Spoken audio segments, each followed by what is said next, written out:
Magandang gabi at welcome sa On The Record, ang in-depth na interview show ng I-24 News. Habang papalapit ang Israel sa isang napakahalagang eleksyon, napagdesisyonan naming ito ay magandang pagkakataon para mas malawakang tingnan ang kalagayan ng Israel sa buong mundo. Matapos ang halos 3 taon na nagpapatuloy na digmaan sa maraming harapan.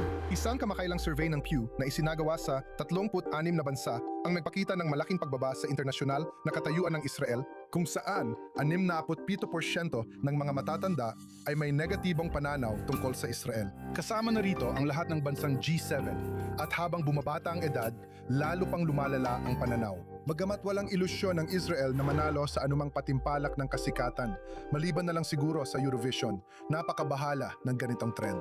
At bagamat maraming paliwanag dito, mula sa klasikong antisemitismo hanggang sa kamangmangan na dulot ng maling impormasyon at maling paggabay ng mga pandaigdigang media outlet. Malinaw na nabigo ang Israel sa bahagi nito na pigilan o kahit pabagalin man lang ang anti-Israel na kilusang ito. Paano nga ba ito nangyari? Sa gitna ng pinakamalalang trahedya sa kasaysayan ng Israel, kung saan naganap ang pinakakarumal-dumal na mga krimen na may isip laban sa kanilang mga tao. Noong ikapito ng Oktubre, at na livestream pa para makita ng buong mundo paano napunta ang Israel sa isa sa pinaka-naihiwalay nitong panahon sa pandaigdigang entablado. At ano ang kailangang gawin ng Israel para labanan ang ganitong kalakaran? Para ipaliwanag ito, ikinagagalak kong makasama natin ngayong gabi sa programa si Sharon Haskell.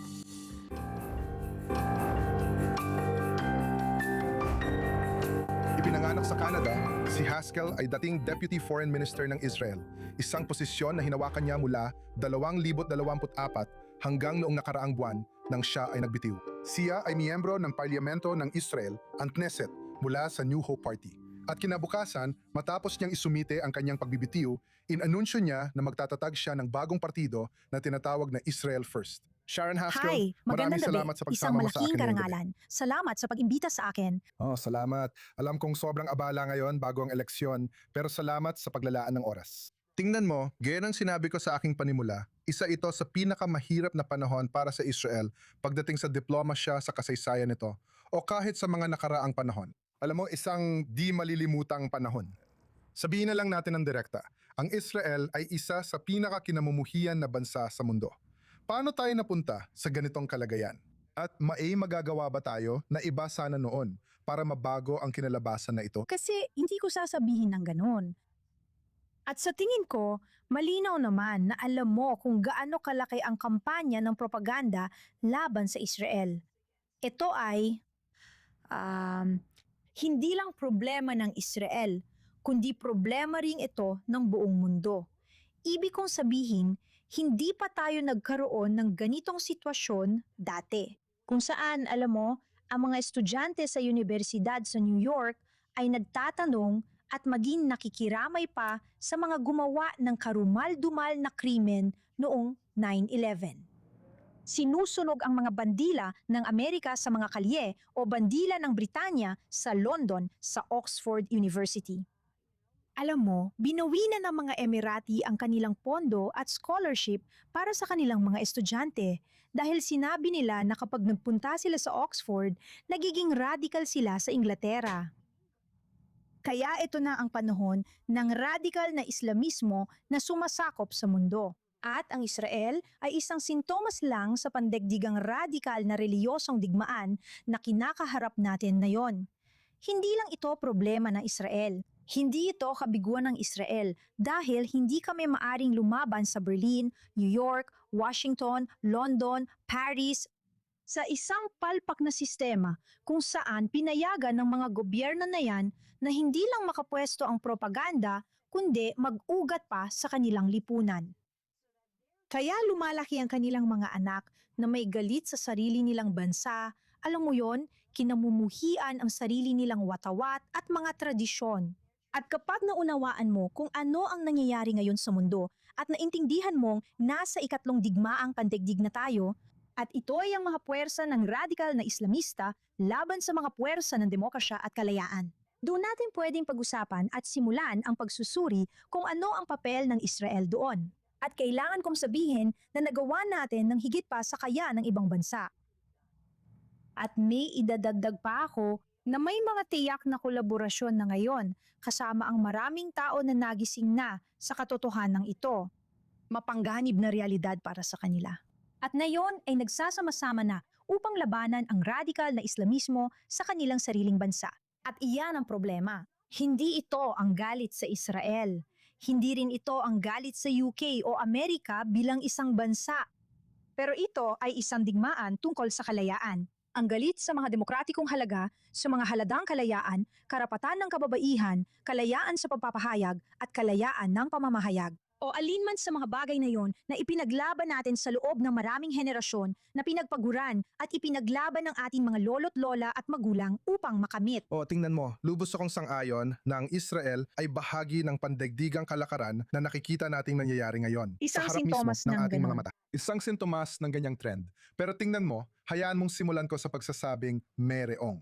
May malinaw na pagkiling laban sa Israel sa UN, sa internasyonal na media, pati na rin sa mga makapangyarihang bilog ng politika, maging kaliwaman o kanan. At hinuhusgahan ang Israel sa isang pamantayang hindi pa nagagawa noon. Ikaw, bilang dating Deputy Foreign Minister, alam mo ito ng malinaw. Hindi mo na kailangan kumbinsihin ako dito. Gayunpaman, ang masasabi ko ay bilang isang Israeli na mamamahayag na nagbabalita tungkol sa Israel para sa mas malawak na tagapakinig, madalas na nahuhuli ang Israel sa diskurso. Kulang ito sa ebidensya at hindi nito na ipararating ng kapani-paniwala ang mga mensahe nito. Oo, sinabi kong kulang sa ebidensya, hindi ibig sabihin nun. May ebidensya ito, pero madalas ay inilalabas nila ang unang reaksyon nila 5, 6, 10 oras pagkatapos ng pangyayari kung kailan nakuha na ng iba ang diskurso. Kaya kung gusto ko lang tapusin, kung ang katotohanan at mga katunayan ay nasa panig ng Israel na pinaniniwalaan kong totoo. Ano ang kailangang gawin ng Israel para mabago ang trend na kinakaharap nito? Tingnan mo, kahit sinong eksperto sa propaganda ay magsasabi sa'yo na mas madali talagang magpakalat ng kasinungalingan kaysa magpakalat ng katotohanan. At nakita na natin yan sa buong kasaysayan. Sa tingin ko, alam mo, nung panahon bago ang ikalawang digmaang pandaigdig, napakalinaw kung paano nakakapasok at kumakalat ng mabilis ang propaganda at kasinungalingan. At hindi mahalaga ang mga katotohanan. Hindi mahalaga ang katotohanan. At nabubuhay tayo sa isang henerasyon na, sa isang banda, mayroong mga sobrang progresibo na tumatangging makipag-debate o makipag-usap, tumatangging kilalanin. At tumatangging tingnan ang mga katotohanan, datos at totoong impormasyong dumarating at ibinabase ang lahat ng kanilang mga teorya sa iisang bagay lang, sa emosyon. At pagkatapos, meron ka namang propagandang mula naman sa radical na kanan kung saan umaasa sila ng husto sa mga conspiracy Kaya theory. nasaan ang papel ng puro Israel sa kasinungalingan. pagbubunyag nito? Tingnan mo, sa tingin ko hindi. Yun na ang punto. Hindi lang papel ng Israel ito dahil hindi naman Israel ang pinaka-nasasaktan dito, kundi ang Amerika, Pransya, Inglaterra at Espanya. Ibig kong sabihin, tingnan mo kung ano ang nangyayari doon. Ibig kong sabihin, tingnan mo ang mga antas ng krimen, ang mga kaso ng panggagahasa, ang katotohanang ang mas batang henerasyon, wala na silang pambansang pagmamalaki. At gusto kitang tanungin, tingnan mo ang sitwasyon ng Espanya ngayon. Alam mo, 10,000 mga migrante ang pumapasok, may mga babaeng ginagahasa, mga pagnanakaw. Ibig kong sabihin, ito ay ganap na kaguluhan. Pareho tayong Israeli. Tinawagan At tayo bilang ng isang Israeli, exist. pakiramdam ko Pero, ay ako ikaw. ay nakatira sa isang bansa na naging isang ano kaya ang maaring Pero nagawa ng tinanong kagawaran ng ako kung ugnayang ano ang panlabas ng magagawa iba? natin sa Espanya habang tuluyan nilang nawala ang kontrol at hinayaan ang mga radikal na puwersang Islamista na diktahan ang kanilang paraan ng pamumuhay. Sige. At kapag nakikituo ka sa isang banda ng mga teorya ng sabuatan at sa kabilang banda naman, alam mo, puro emosyon, hindi umaasa sa mga katotohanan. Iyon ang nagdudulot ng problema sa kanilang sariling lipunan. At sasabihin ko sa iyo, tawagin mo itong ikatlong digmaang pandaigdig ng radikal na Islamismo laban sa kalayaan at demokrasya. Alam mo, hindi lang ito isang labanan sa militar. Darating ang labanan sa militar gaya ng nangyari sa gitnang silangan, gaya ng nangyayari ngayon sa Afrika, at darating din ito sa iba pang mga bahagi ng mundo. Unti-unti na itong nagpapahirap. Pero may totoong labanan na nangyayari, alam mo, sa parlamento, sa ekonomiya, sa relihiyon at sa social media.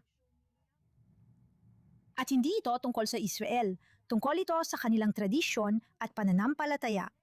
At kapag dumating na ang military front mamaya, pagkatapos nilang magpatayo ng mga mosque na pinondohan ng Muslim Brotherhood o Iran at na-radicalize na ang lokal na populasyon. Sa nakikita mo sa Espanya at Belgium at Pransya at Inglaterra at iba pang mga bansa na kagaya niyan, kaya naikintal na nila iyon matapos nilang iradikalisa ang mga tao sa pamamagitan ng social media. Nagpalaganap sila ng isang tsak na naratibo at lubos na binaluktot ang pag-iisip ng nakababatang henerasyon sa mga bansang Europeo na iyon. Ano sa tingin mo ang mangyayari pagkatapos? Magiging isang military front ito? At may tanong ako sa'yo, nagsilbi ka ba sa militar? Oh, nagsilbi ako. Bakit? Dahil ito ay sa pilitan bilang isang Israeli. Sige, sasabihin ko sa'yo kung bakit ko nasabi yon. 3 taon yon. Sa pilitan ito, pero hindi dahil pinilit ako. Pinili kong maging isang sundalong pangkombat sa militar. Militar dahil sa pagmamahal ko sa aking bansa, pagmamalaki sa aking pinagmulan at kasaysayan para ipagtanggol ang aking mga tao dahil mahal ko sila. Okay? Dahil mahalaga sila sa akin at gusto ko silang protektahan. Naiintindihan ko kung ano ang ibig sabihin nito. At kapag pumunta ka sa Pransya, kapag dumating ang araw na magkakaroon ng harapang militar, hindi lang sa kultura, hindi lang sa media, at kakailanganin nilang tumayo at ipaglaban ang kanilang bansa. Sino ang lalabas sa harapan para isugal ang kanilang buhay, para ipagtanggol ang kulturang itinuro sa kanilang kamuhian, ang bandila na sinunog nila sa kalsada, at ang kasaysayan na kinamumuhian nila? Kaya, kahit nakikita mo ito bilang problema ng Israel, ito una sa lahat ay problema ng Pransya, problema ng Britanya, problema ng Espanya. At papunta na tayo roon, nakita natin kung ano ang ginawa ng mga radikal na puwersang iyon sa gitnang silangan. Nakikita natin kung ano ang ginagawa nila sa Afrika. Halos nagawa na rin nila iyon sa Latin America dahil nandoon ang Hezbollah. Nasa unahan sila, ang militar. Sige. Kaya ba lahat ng ginawa ng Israel Hindi ay ko sinasabi na karapat-dapat sa markang hindi, A+? wag mo akong mamasamain. Pero Hindi ang ko sinasabi tinatanong ko, na- ano ang papel ng Israel? Ano pa sana ang pwede nitong gawin para mas maging gusto sa ko. larangan ng media? Dahil merong aktual na labanan Kaya at ginagawa meron namin at ding ginawa laban namin. sa media. Pumasok ako sa kagawaran ng ugnayang panlabas 2 taon na ang nakalipas at marami kaming nagawa. Sige, at ang unang bagay ay itigil ang pag-uusap tungkol sa emosyon at kung ano ang pinaniniwalaan natin o nararamdaman natin o iniisip natin na gagana sa Amerika o gagana sa Alemanya o gagana sa Inglaterra. At nagsagawa kami ng pananaliksik para ibase muna ito sa mga katotohanan. At medyo malaki ang nadastos doon. Sige, at para gawin ito sa iba't ibang bansa na ganyan. At ang mga resulta ng ginawa namin doon, nakabuo kami ng maayos na plano. At maaring hindi ito tama para sa ilang tao, pero based sa mga katotohanan, naging napaka-epektibo nito. Halimbawa, nag-invest kami sa mga AI tools at technological na kagamitan para matukoy kung may particular na kaso tungkol sa Israel. Para makapag-respond kami agad at hindi na maghintay ng 6, 7 o 8 oras bago kami makatanggap ng ulat mula sa embahada o mula sa isang taong nagsabi sa amin. Pero agad naming natatanggap ang babala mula mismo sa isang AI program. Kung saan, ano ang mensahe, positibo ba, negatibo, at agad itong tugunan. Pero hindi mo pwedeng baliwalain, alam mo, ang ilan sa mga malalalim na problema. Sige, at kapag nag-uusap tayo, pinag-uusapan natin ang mga mahihirap na bagay.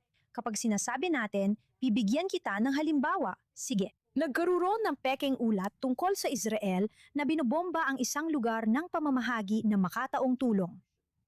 Sige, kaya kapag may ganyang ulat at na-flag agad yon, sisimulan mong tawagan ng lugar na sinabi nila. Kaya pupunta ka at susubukan mong tingnan sa Canyonis, tatawagan mo ang militar. Sinimulan nilang tawagan, alam mo, ang tagapagsalita. At pupunta sila at Ang sisimulan masusing nilang tawagan ang pagsisiyasat ay kumander at nangangailangan ng titingnan oras. nila at sasabihin Malinaw nila, iyon. wala naman tayong nahanap dito. Kaya sasabihin mo, sige, para sigurado, simulan nating tingnan ang ibang mga kalapit na lugar. Kaya sisimulan mong tawagan at suriin ulit ang lahat ng iyon. At gusto mong siguraduhin na tama ang mga impormasyon. At sasabihin nila, hindi, saan galing ang ulat na ito? Baka nasa hilaga ito. Kaya kapag nagsimula kang mag-check sa hilaga at gusto mong subukan lahat ng posibleng paraan para masigurado na kapag nag-online ka at sinabi mong ito ay fake news, ito ay kasinungalingan, heto na. Hindi nila ito kayang pabulaanan o basta na lang mag-post ng larawan o anumang patunay na talagang nangyari yon. At mas nakakalungkot pa, kung titingnan ko ang mga kasamaan ko sa iba pang international na outlet, naging mas madali para sa kanila na tanggapin ang naratibo ng Hamas kaysa sa naratibo ng Israel. Pero kailangan Pero huwag nating kang umiwas magkamali. dahil Hindi ito aksidente. Sinadya ito. Hindi. kaya nga sinabi kong naligaw at nalinlang ng media. Pero Ooh. ayokong sabihin. Lumihis tayo sa mas kasalukuyang mga pangyayari. Halimbawa, kahapon, nagsagawa ang Israel ng isang kakaibang pag-atake sa Syria, 70 kilometro mula sa hangganan nito sa Turkey. Ngayon, ang ambassador ng US sa Turkey, si Tom Barrack, sinabi niya na muntik na itong magdulot ng direktang sagupaang militar sa pagitan ng Israel at Turkey. So tingin mo ba ay kinakailangan ng pag-ataking ito? At idagdag ko pa dyan, may ideya na lampas pa sa propaganda. Ang pagbatikos na ito laban sa Israel ng mga gobyerno, hindi ng mga universidad, na ang Israel ay naging siga. Mabilis gumamit ng dahas. Na pagkatapos ng Oktubre, 7 sa pagtanggap ng isang maiintindihang doktrinang pangseguridad na dapat ipatupad ang kanilang mga limitasyong hindi dapat tawirin, ay masyado na itong lumabis. Wala sa mga bansang ito ang kailangang harapin ang totoong banta sa buhay mismo sa kanilang mga hangganan. Kaya hindi nila ito nauunawaan. At alam mo ba, gusto ng mundo ang mga patay na Hudyo. Nakikiramay sila sa atin kapag namamatay ang mga Hudyo. Pero kapag kaya naming ipagtanggol ang aming sarili bilang mga Hudyo, kapag kami ay mga Hudyo na kayang ipaglaban ang aming sarili, hindi nila gusto yon. Mas gusto talaga nila ang mga patay na Hudyo. Pero sa ilalim ng pasensya na. pag-atake, particular, Pasensya na. Hindi ko hahayaang mamatay ang mga anak ko o ang mga kababayan ko para lang sa simpatya ng mga bansang Europeo o iba pang uri ng mga bansa. At hayaan mong sabihin ko sa iyo, ang Syria, at tandaan mo ang sinasabi ko, sa loob ng pinakamatagal na 10 taon, magiging seryosong banta ito sa Israel. Banta sa kanilang pagiral. Ang nangyayari doon na yon ay mga hukbo. At kung iniisip mong ang Hamas ay ilan sa mga pinakabrutal, pinakamasama, nakakadiring mga teroristang organisasyon dahil sa mga ginawa nilang aksyon, wala ito sa kalingkingan ng Jabhat al-Nusra at Daesh, okay? Na pinalaya mula sa kanilang kulungan at ngayon ay nagsisilbi na sa mga puwersa ng pulis at militar ni Al-Jolani. Kaya huwag magkamali, lalala ito at magiging isa sa pinakamalalaking banta sa Israel. Na yon. maraming banta ang kailangang harapin ng Israel marami. pero ang tanong ko At- ay, ang ganitong posturang militar ng pag-atake sa bawat bantang lumilitaw, ito ba ay isang bagay na kayang panatilihin? Dahil inilagay nito ang Israel sa isang 3 taong digmaan, ang pinakamahaba sa kasaysayan nito, at talaga namang walang nakikitang katapusan. Kaya ba ito na ang bagong realidad para sa mga Israeli na mamuhay sa patuloy na pakikidigma at Isa sa walang mga ibang alternatibo? pinakamalaking aral na natutunan mula sa 7 ng Oktubre at sinabi ito ng militar ng napakalinaw. Susubukan kong isalin ito sa Ingles. Hindi ko pa ito naisalin dati. Ay na hindi dapat pamahalaan ng Israel ang sigalot, kundi dapat tapusin ito. Paano mo sasabihin Laria, Lachria, Durugin? Ang iyong kaaway, dahil tuwing sinusubukan mong kontrolin ito, lumalaki ito hanggang sa maging banta sa buhay at sa iyong pag-iral. At kapag hinarap mo ang mga problemang ito sa simula pa lang, sige, kaya mo maiwasan ang mas malalang trahedya at digmaan na darating. At alam natin kung paano harapin ang mga radikal na puwersang Islamista. May status quo sa Syria, gusto nilang sirain yon. Kailangan nating tiyakin na nauunawaan nila kung ano ang ibig sabihin ng pagsira sa status quo. Hindi mapupuksa ng Israel ang radikal na Islamismo sa susunod na dekada. Ibig bang sabihin nito na sa susunod na dekada, ang Israel ay magiging aktibo sa isang digmaan sa maraming harapan? Kailangan nating ipagpatuloy ang lahat ng ating makakaya para ipagtanggol ang ating bansa at ang ating mga anak mula sa radikal na Islamismo.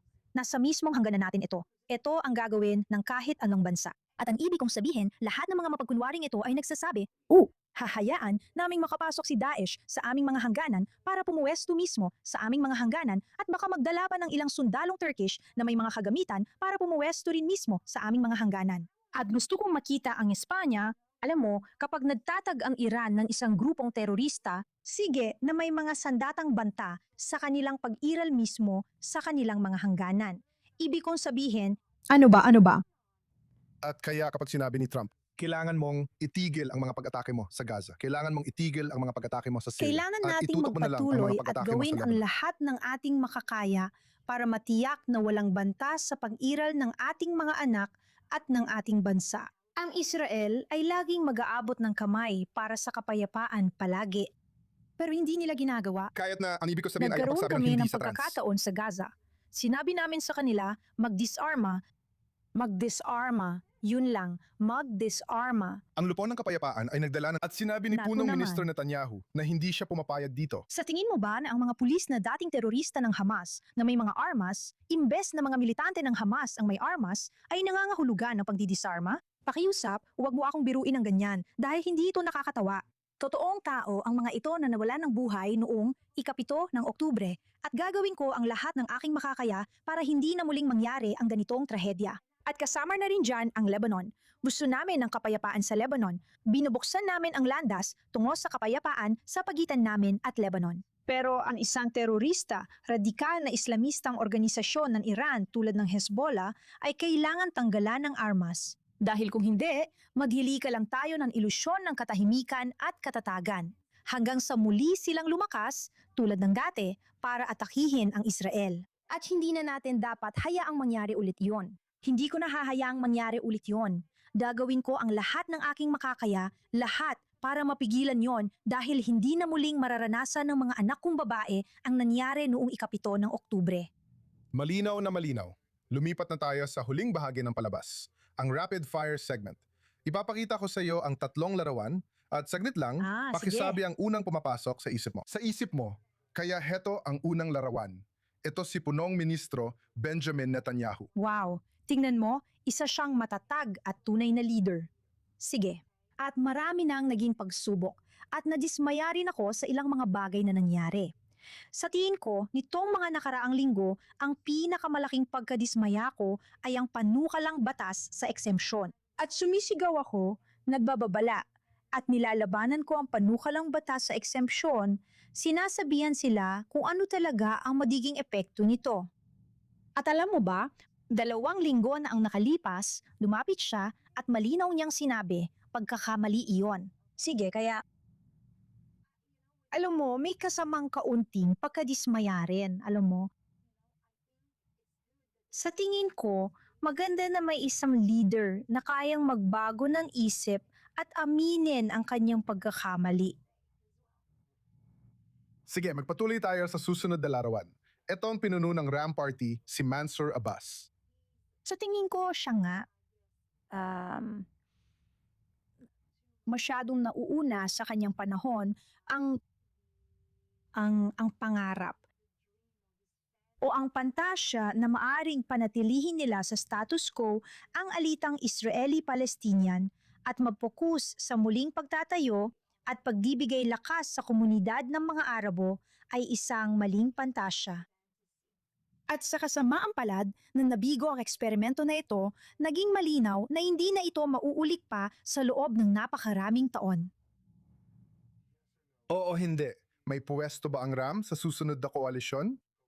Talagang hindi. Sige, at ang huling larawan, ito ang iyong panunumpa sa Knesset. Ay, Mahigit wow. 11 taon na ang nakalipas, magiging 11 taon ngayong Setyembre. Wow. Grabe ang naging paglalakbay. Ibig kong sabihin, wow, alam mo,